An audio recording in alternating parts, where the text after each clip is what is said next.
విఘ్నేశ్వరుణ్ణి పొద్దున్నే ఒక్కసారి చూసి నమస్కారం చేస్తే చాలు. అది లోకంలో ఎక్కడా లేని విశేషం.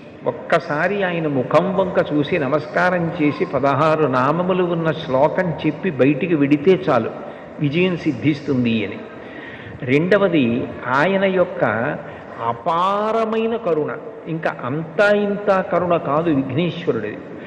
ఆయన క్షమించినంత తొందరగా ఎవ్వరూ క్షమించరు.